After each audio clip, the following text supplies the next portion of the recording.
Hello everyone, मैं अभिषेक भारती आप सभी का आज की क्लास में स्वागत करता हूं। इस क्लास में हम लोग पास्ट टेंस के बारे में पढ़ेंगे। तो इसके पहले वाले वीडियो में मैंने पास्ट टेंस के बारे में कुछ जानकारी आपको दे दी थी।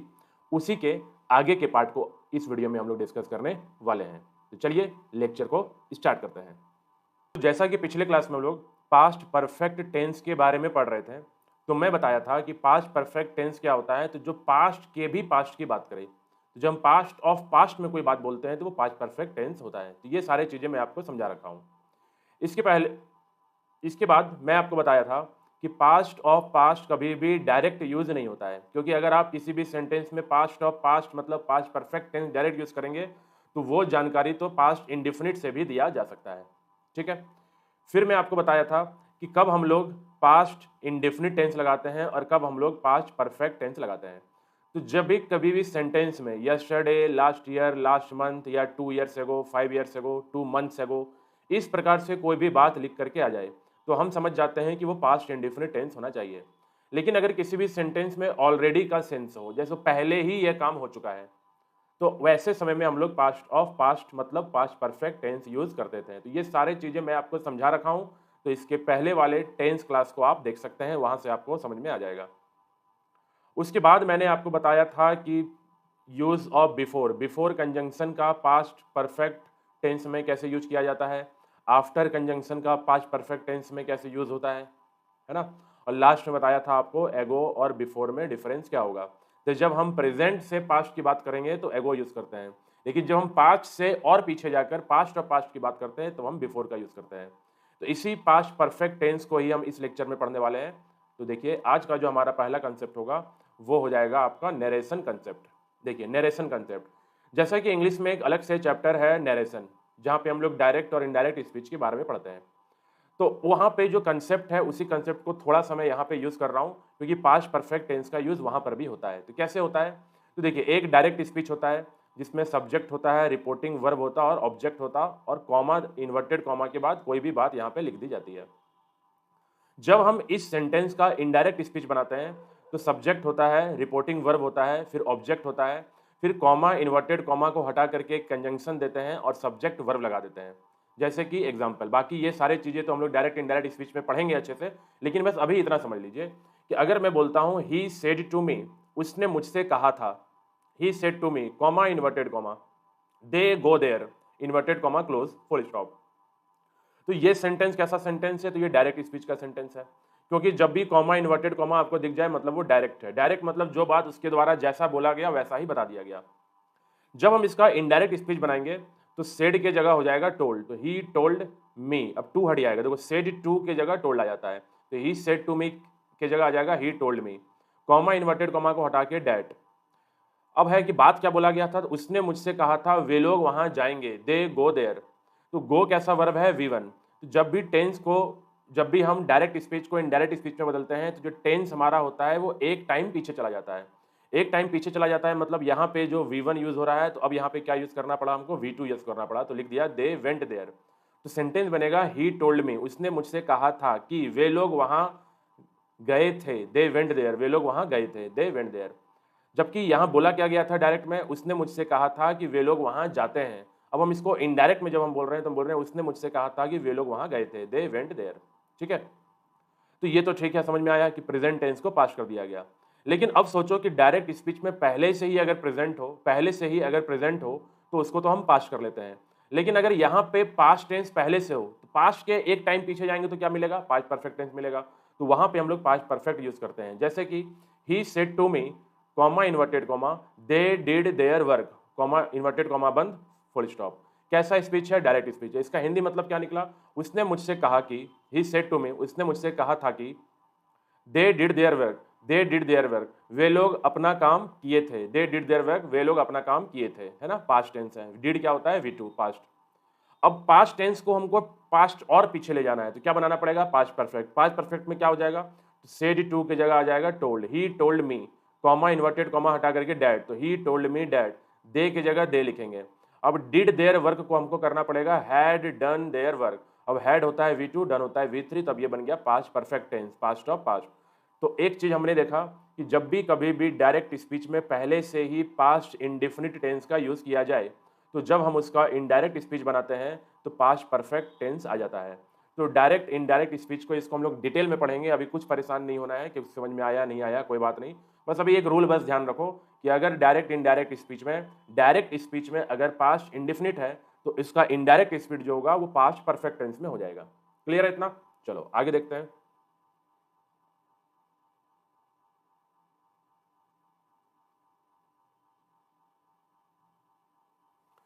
देखो अगला चीज जो हमें पढ़ना है वो यूज ऑफ व्हेन। इसी टेंस में एक रूल होता है व्हेन का यूज। देखो व्हेन क्या होता है, एक टाइम कंजंक्शन होता है जिसका हिंदी मतलब निकलता है जब, है ना, जब टाइम कंजंक्शन होता है ये। जब व्हेन के साथ एक टाइम हो तो वो time point of time statement भी हो सकता, या व्हेन के बाद एक टाइम दिखाया जाए तो वो ड्यूरेशन स्टेटमेंट भी हो सकता। बोले सर कुछ समझ में नहीं आया, तो इसको एग्जाम्पल से देखते हैं। हमने बोला आई वॉज वॉचिंग अ मूवी, पहले बताओ सिर्फ इतना ही सेंटेंस पढ़ो, आई वॉज वॉचिंग अ मूवी कौन सा सेंटेंस हुआ? तो वॉज हो गया पास्ट, वॉचिंग हो गया कंटिन्यूअस, तो पास्ट कंटिन्यूअस टेंस। तो I was watching a movie का हिंदी क्या हुआ? मैं मूवी देख रहा था। I was watching a movie, मैं मूवी देख रहा था, मतलब कंटिन्यूअस एक्शन था पास्ट में, मैं मूवी देख रहा था। अब हुआ व्हेन, जब ही केम, वह आया था। तो ही केम ये कौन सा टेंस है? तो ही केम सिर्फ अगर देखें तो ये पास्ट इंडिफिनिट टेंस है। तो इधर है पास्ट कंटिन्यूअस, इधर है पास्ट इंडिफिनिट, तो दो सेंटेंस को जोड़ने के लिए हमने यूज किया व्हेन। व्हेन क्या है? कंजंक्शन का काम कर रहा है। तो अब मैं बोल रहा हूं कि व्हेन के बाद ये जो स्टेटमेंट लिखा है वो क्या दिखा रहा है? ड्यूरेशन को दिखा रहा है या पॉइंट ऑफ टाइम को दिखा रहा? तो देखो वह आया था तो उसका आना एक टाइम हुआ होगा, जैसे मान लो वो 8 बजे आया था, 8:15 में आया था, वो क्या टाइम का एक पॉइंट है, तो हम बोलेंगे ये पॉइंट ऑफ टाइम स्टेटमेंट कहलाता है। तो व्हेन के बाद पॉइंट ऑफ टाइम स्टेटमेंट भी आ सकता है, हमने ये देखा। इसी बात को पलट दें, अगर मैं बोला दे केम, वे आए थे, कौन सा टेंस है? Past indefinite. वे आए थे, कब आए थे?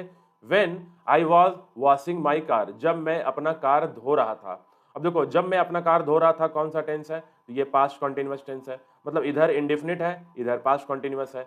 तो अब मैं देख रहा हूं कि व्हेन दोनों बातों को जोड़ रहा है। तो जब व्हेन जोड़ रहा है तो व्हेन के बाद वाला statement point of time statement है या ड्यूरेशन स्टेटमेंट है? तो आपको देखना है कि कार जो धो रहा था, तो कार धोना कोई एक खास पॉइंट पे तो होता नहीं है, कार धोना आधा घंटा लग सकता है, 1 घंटा लग सकता है, मतलब वो एक पूरा एक प्रोसेस है। तो हमने बोला वे आए थे जब मैं अपनी कार धो रहा था, तो ठीक है। यहाँ पे क्या बना था? मैं मूवी देख रहा था जब वे आए थे, मैं मूवी देख रहा था, मैं काम कर रहा था जब वे आए थे। मैं यहाँ बोल रहा हूँ वे आए थे जब मैं कार धो रहा था। इसका मतलब हम पास्ट इंडेफिनिट पास्ट कॉन्टिन्यूअस को आगे पीछे करके व्हेन कंजंक्शन यूज करके बातों को लिख सकते हैं। क्लियर है? ऐसी एक और example, I was washing my car, देखो इसी स्टेटमेंट को ऐसा भी तो लिख सकते हैं, आई वॉज वॉशिंग माई कार, मैं कार धो रहा था, व्हेन दे केम, जब वे आए थे। तो उनका आना क्या है? Point of time statement. तो ये एक रूल हमें समझ में आया कि जो व्हेन होता है वो व्हेन एक टाइम कंजंक्शन है जो अपने बाद पास्ट पॉइंट ऑफ टाइम ले लेता है या पास्ट ड्यूरेशन स्टेटमेंट ले लेता है, पास्ट का कोई ड्यूरेशन स्टेटमेंट या पॉइंट ऑफ टाइम स्टेटमेंट।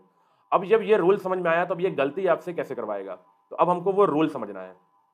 ठीक है, चलो देखो हमने नोट में लिखा कि व्हेन के बाद पास्ट इंडेफिनिट भी हो सकता है, व्हेन के बाद पास्ट कॉन्टिन्यूअस भी हो सकता है। अभी हमने देखा कि व्हेन के बाद पास्ट इंडेफिनिट भी होता था, व्हेन के बाद पास्ट कॉन्टिन्यूअस भी होता था, लेकिन कब होगा? तो it is according to meaning. ऐसा नहीं कि कहीं कभी भी कोई भी टेंस लगा दो, मीनिंग निकालना पड़ेगा। तो सेंटेंस का मीनिंग अगर आप निकाल पाएंगे तो इस एरर को सही कर पाएंगे, वरना अगर क्वेश्चन एग्जाम में आता है तो ये आपसे गलती हो जाएगा।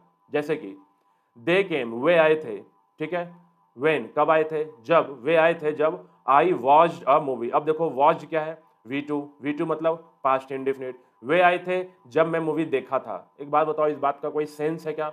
वे आए थे जब मैं मूवी देखा था, नहीं, वे आए थे जब मैं मूवी देख रहा था। तो हमको ये समझ में आया कि इस व्हेन के बाद पास्ट इंडेफिनिट नहीं हो सकता है, कॉन्टिन्यूअस लगाना पड़ेगा। तो हमने बोला they came when I was watching a movie, they came when I was watching a movie, past continuous tense. Clear? अगला एग्जांपल देखो, हमने बोला आई वॉश्ड माई कार, मैं कार धोया था। आई वॉश्ड माई कार कैसा टेंस है? Past indefinite. When she came, जब वह आई थी। व्हेन सी केम, जब वह आई थी। देखो व्हेन के बाद तो पास्ट इंडेफिनिट ठीक है, वे आई थी, तो उसका आना क्या है? एक पार्टिकुलर टाइम होगा, पॉइंट ऑफ टाइम होगा, व्हेन सी केम। देखो जब वे आई थी मैं कार धोया था, तो गलत नहीं हुआ। हमको चेक करना है कि यहाँ पे कॉन्टिन्यूअस लगाना होगा। मैं कार धो रहा था जब वे आई थी, तो I was washing my car when she came. I washed my car नहीं, I was washing my car when she came. इसका मतलब है कि इन दो सेंटेंस को देखा हमने, इन दोनों सेंटेंस को देखा हमने, तो हमको ये समझ में आया जो काम ड्यूरेशन का होता है तो उसको कॉन्टिन्यूअस में लिखो, और जो काम पॉइंट ऑफ टाइम में होता है उसको इंडेफिनिट में लिखो। और कुछ एग्जांपल्स देखते हैं।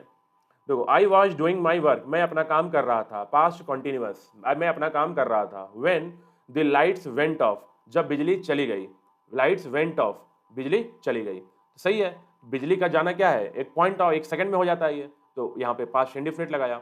लेकिन अगर आपको ऐसा लिख दे, I was doing my work when the lights were going off, देखो वेयर हो गया पास्ट, गोइंग हो गया कॉन्टिन्यूअस, जब बिजली जा रही थी, तो बिजली जा रही थी, बिजली जा रही थी नहीं, बिजली जब गई थी, at a point of time, point of time के लिए इंडेफिनिट लगाएंगे, कॉन्टिन्यूअस थोड़ी ना लगा देंगे। तो ये भी क्लियर हो जाना चाहिए आपको।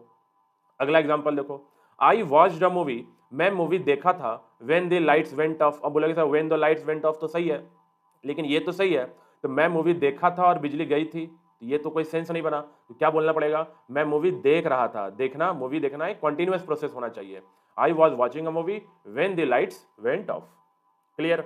और एग्जांपल देखो, आई वॉच्ड अ मूवी यस्टरडे, देखो ये तो सही है, आई वॉच्ड अ मूवी यस्टरडे, क्या मतलब हुआ, मैं कल एक मूवी देखा था, पास्ट इंडेफिनिट टेंस है, मैं कल एक मूवी देखा था, आई वॉच्ड अ मूवी यस्टरडे, मैं कल एक मूवी देखा था।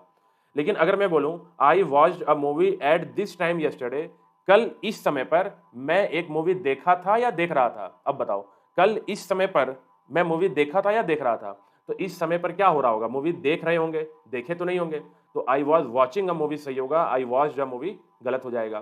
तो I watched a movie at this time yesterday wrong statement है, I was watching a movie at this time yesterday सही स्टेटमेंट है। तो यहाँ पे आपको सारे एग्जाम्पल्स में आपको समझाने की सिर्फ इतना कोशिश करा कि जब आपको सेंटेंस को पढ़ के लगे कि ये तो कॉन्टिन्यूअस का काम है, मतलब बड़ा बड़ा सा काम है, तो आप पास्ट कॉन्टिन्यूअस लगाओ। जब आपको पढ़ के लगे कि ये चुटकियों में एकदम पॉइंट ऑफ टाइम में काम खत्म होना चाहिए, तो इंडेफिनिट लगाएंगे। क्लियर। और व्हेन जो है, व्हेन दो बातों को जोड़ेगा, तो कभी इंडेफिनिट, कभी कॉन्टिन्यूअस, कभी कॉन्टिन्यूअस, कभी इंडेफिनिट के साथ वो बातों को जोड़ देता है। तो यहाँ कभी भी पास्ट परफेक्ट टेंस अभी नहीं आया। अभी तो सारे जो टेंस चल रहे हैं वो कैसे चल रहे हैं, इंडेफिनिट और कॉन्टिन्यूअस के एग्जांपल्स हम लोग देख रहे हैं कि व्हेन का यूज कैसे कैसे होता है। चलो आगे देखते हैं।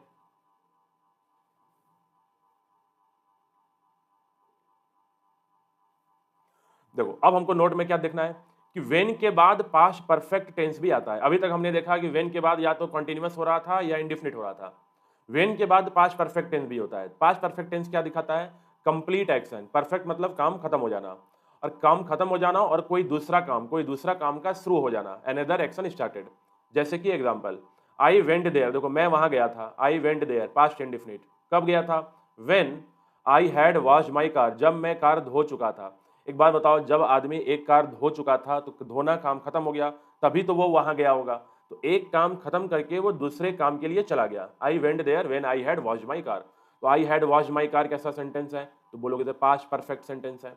हैड हो गया पास्ट, वॉश्ड हो गया V3 परफेक्ट। लेकिन अगर इस स्टेटमेंट को ऐसा लिखो, I went there when I was washing my car, मैं वहां गया था जब मैं अपना कार धो रहा था। अब एक बात बताओ, तुम कार धो रहे थे और वहां भी गए थे, क्या दोनों एक साथ पॉसिबल है क्या? बोल क्या रहा है इंसान कि मैं वहां गया था जब मैं कार धो रहा था, कार भी धो रहे थे, वहां भी गए थे, तो दो दो काम एक साथ कैसे हो गया? इसलिए ये स्टेटमेंट क्या बन गया, गलत। तो वही हमने देखा कि व्हेन के बाद पास्ट परफेक्ट आएगा, वो क्या दिखाएगा, कंप्लीट एक्शन, काम का खत्म हो जाना। ठीक है, चलो आगे देखते हैं। अब हम लोग देखेंगे कि एक्शन जो होते हैं, जैसे हमने बता रखा है एक्शन दो टाइप्स के होते हैं, एक होता है नॉन डिपेंडेंट एक्शन, एक होता है dependent action. Dependent action, non dependent action क्या है अभी समझाते हैं। तो एक्शन हो गया non dependent action, dependent action. Dependent action जिसमें ना के बराबर समय लगे, जिस चीज में समय ना के बराबर लगता हो वहां पे पास्ट इंडेफिनिट टेंस का यूज करेंगे, वहां पे पास्ट परफेक्ट टेंस का यूज नहीं करेंगे। जैसे एग्जांपल देखो, he got afraid, he got afraid वह डर गया था, ही गॉट अफ्रेड वह डर गया था।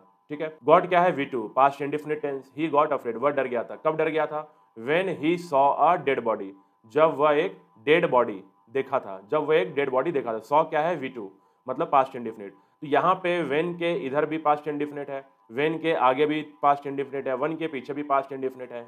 यहाँ पास्ट परफेक्ट क्यों नहीं हुआ? एक बात बताओ, जब कोई इंसान डरता है, किसी मान लो डेड बॉडी को देख के डरा, तो वो डेड बॉडी देखा और तुरंत डर गया होगा? ऐसा तो नहीं हुआ कि डेड बॉडी देखा, आराम किया, उसके बाद डरा, तो नहीं, ये तो इंस्टेंट हो रहा है। तो जब भी कोई काम इंस्टेंट हो, है ना, तो हम दोनों जगह आगे पीछे दोनों जगह पास्ट इंडेफिनिट लगा देते हैं। तो इसी को बोला जाता है डिपेंडेंट एक्शन। उसका डरना डिपेंड करता है डेड बॉडी को देखना, और ये तुरंत होता है, तो जब समय ना के बराबर लगे तो पास्ट इंडेफिनिट टेंस लगाते हैं। जैसे कि अगर ऐसा लिख के आ जाए ही गॉट अफ्रेड, वह डर गया था, when he had seen a dead body. अब देखो he had seen a dead body क्या बन गया, पास्ट परफेक्ट, पास्ट परफेक्ट। वह जब एक डेड बॉडी देख चुका था तब डरा था। भाई देख चुका था तब डरा था नहीं, देखा था और डरा था तुरंत, ठीक है। जैसे कि he got happy when she proposed him, देखो he got happy when she proposed him, जब उसने, सी ने ही को प्रपोज किया, व्हेन सी प्रपोज, जब सी ने ही को प्रपोज किया वह खुश हो गया, ठीक है। तो ये तो इंस्टेंट है। अब मैं बोलूँ ही got happy when she had proposed him, जब वह उससे प्रपोज कर चुकी थी तब वो खुश हुआ था।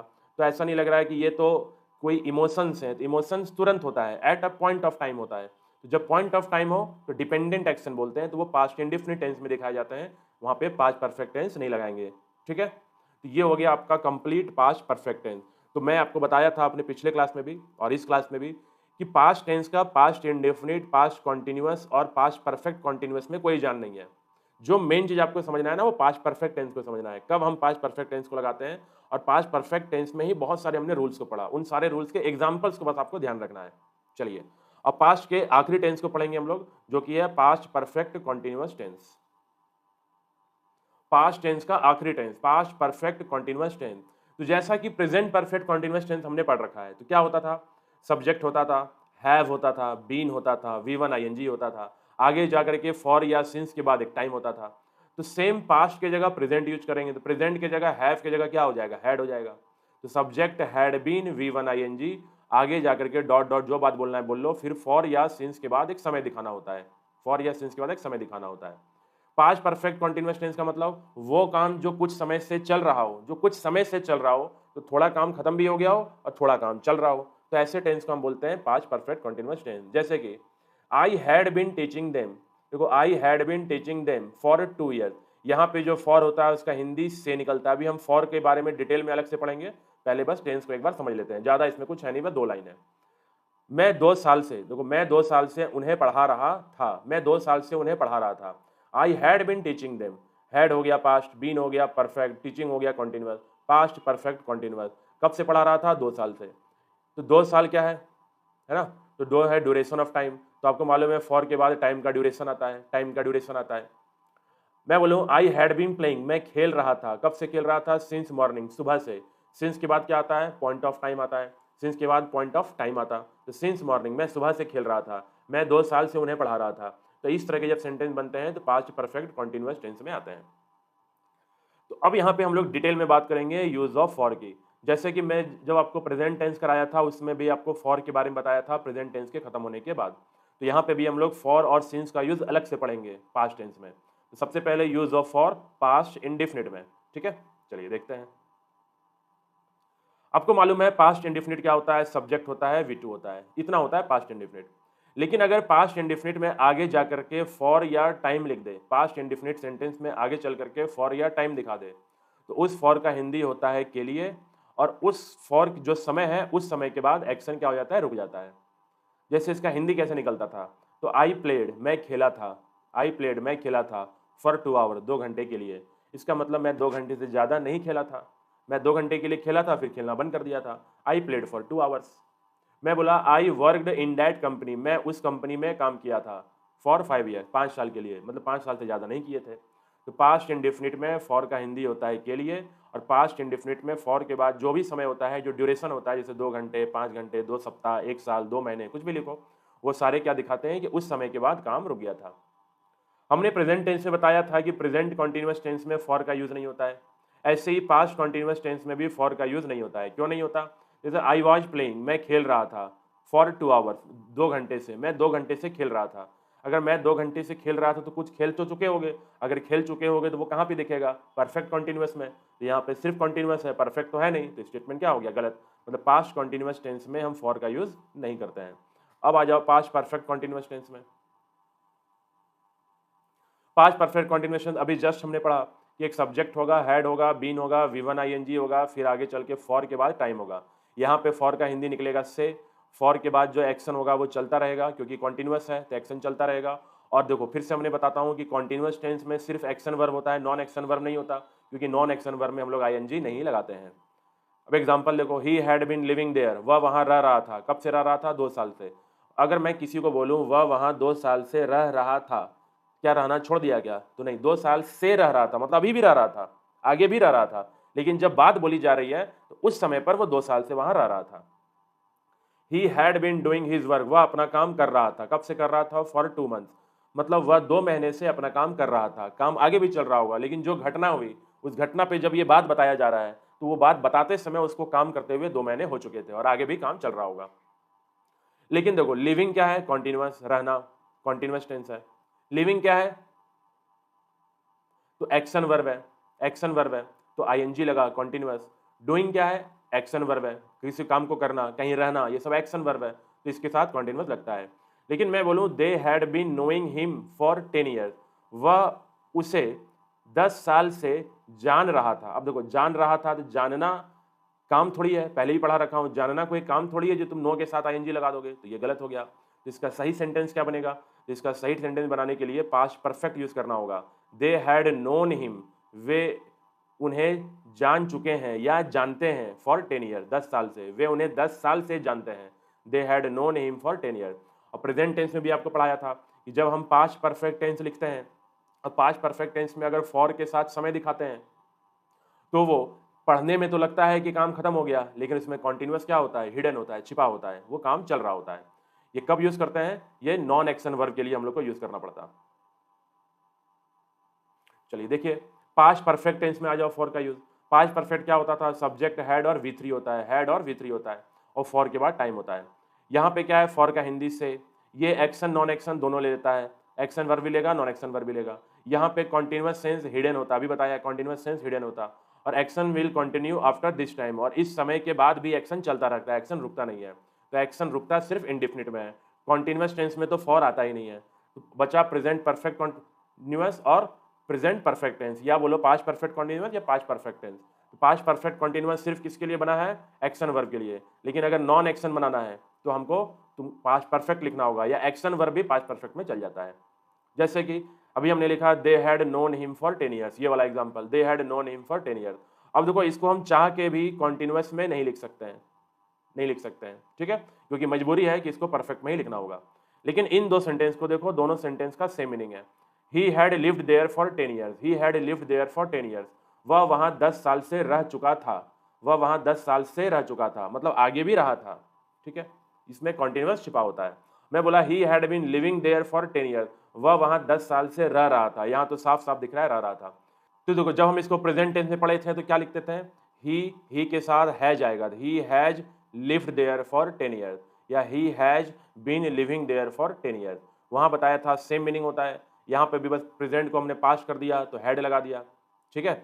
उसके बाद जब हम ये वाली बात बोलते हैं तो फोकस होता है रहने पर, और जब हम ये वाली बात बोलते हैं तो फोकस होता है टाइम पर, ये भी पढ़ा रखा है हमने। जब मैं बोल रहा हूँ मैं वहाँ 10 साल से रह चुका था, मतलब 10 साल फोकस है। जब मैं बोल रहा हूँ मैं वहाँ 10 साल से रह रहा था, तो मेरे रहने पर फोकस है, लिविंग पर फोकस है। तो ये हो गया पास्ट परफेक्ट। तो देखो भले ही आपको थोड़ा कंफ्यूजिंग लग रहा हो, लेकिन कुछ भी नहीं है। प्रेजेंट टेंस के जो क्लासेस कराए हैं उनके आप यूज ऑफ फॉर को अच्छे से समझ लो। जो प्रेजेंट टेंस का यूज ऑफ फॉर था सेम चीज पास्ट में भी है, ठीक है, और सेम चीज आगे फ्यूचर में भी हो जाएगा। तो फॉर लगभग हर जगह एक जैसा है, बस केवल पास्ट टेंस और प्रेजेंट टेंस का फॉर्मेट बदल रहा है, बाकी लॉजिक सबका सेम है। अब आ जाइए यूज ऑफ सिंस की तरफ। तो सिंस के बारे में भी हम लोग पहले पढ़ रखे हैं ना। हमने बोला था सिंस का यूज सिर्फ पास्ट परफेक्ट और पास्ट परफेक्ट कंटीन्यूअस टेंस में होता है। जैसे कि जब प्रेजेंट पढ़े थे तो सिर्फ प्रेजेंट परफेक्ट और प्रेजेंट परफेक्ट कंटीन्यूअस टेंस में होता था। तो मतलब सिंस का यूज पास्ट इंडेफिनिट और पास्ट कंटीन्यूअस में नहीं होगा, सिर्फ पास्ट परफेक्ट और पास्ट परफेक्ट कंटीन्यूअस में होगा। मैं ये पहले पढ़ा रखा हूँ कि सिंस है वो दो चीज़ों का काम करता है, वो प्रीपोजिशन भी हो सकता है, सिंस कंजंक्शन भी हो सकता है। सिंस का हिंदी से निकलता है, अगर प्रीपोजिशन होगा तो पास्ट का कोई टाइम पॉइंट होगा, पॉइंट ऑफ टाइम होगा, अगर कंजंक्शन होगा तो पास्ट का कोई स्टेटमेंट होगा। और सिंस के पहले जो बात होगी या तो वो पास्ट परफेक्ट में होगा या पास्ट परफेक्ट कॉन्टिन्यूअस में होगा। अब कब हम पास्ट परफेक्ट लगाएंगे, कब हम पास्ट परफेक्ट कॉन्टिन्यूअस लगाएंगे, वो अकॉर्डिंग टू द मीनिंग, क्या मीनिंग निकल रहा है उसके हिसाब से लगाएंगे। जैसे कि एग्जाम्पल मैं बोला I had written 2 books since 2015। Since के बाद क्या है? टाइम है, पॉइंट ऑफ टाइम है, मतलब सिंस काम का क्या काम कर रहा है? प्रीपोजिशन का। तो इसका हिंदी हुआ 2015 से। 2015 से मैं 2 किताब लिख चुका था। आई हैड रिटेन लिख चुका था, परफेक्ट है, तो हैड पास्ट परफेक्ट हो गया, रिटेन V3। तो तो आई हैड रिटेन 2 बुक्स, मैं 2015 से 2 किताब लिख चुका था। हो गया क्लियर। अब मैं एग्जाम्पल बना दिया, he had been playing cricket, वह क्रिकेट खेल रहा था। कब से खेल रहा था? सिंस मॉर्निंग, सुबह से। मॉर्निंग भी पॉइंट ऑफ टाइम है, पास्ट पॉइंट ऑफ टाइम है, तो सिंस भी यहाँ भी प्रीपोजिशन का काम कर रहा है। तो वे सुबह से क्रिकेट खेल रहे थे, मतलब कुछ खेल रहे थे वो परफेक्ट हो गया, जो खेल रहे थे वो कंटिन्यूस भी हो गया, तो जो कहाँ खेलना खत्म हो गया कंप्लीट वो परफेक्ट बीन है, जो खेल चल ही रहा था वो कंटिन्यूस है प्लेइंग। तो he had been playing cricket since morning. तो ऐसे एग्जाम्पल्स हम लोग प्रेजेंट टेंस में आपको बहुत सारे एग्जाम्पल्स करा रखे हैं, बस वही एग्जाम्पल यहाँ पे भी काम देंगे। बस आपको वहाँ पे हैज और हैव को हटा करके हैड कर दोगे तो वो पास्ट टेंस में चल जाता है। तो ये इस क्लास में हमने पास्ट टेंस को पूरी तरीके से खत्म कर दिया। तो हम लोग अभी तक टेंस में प्रेजेंट टेंस और पास्ट टेंस के सारे लेक्चर्स हम लोग कंप्लीट कर चुके हैं। अब अगली क्लास में हम लोग फ्यूचर टेंस के बारे में डिस्कस करेंगे। तब तक के लिए इन सबको आप रिवाइज कर लीजिए, पास्ट टेंस को एक बार अच्छे से पढ़ लेंगे, फिर हम लोग फ्यूचर टेंस के बारे में देखेंगे। तब तक के लिए thanks all of you, take care.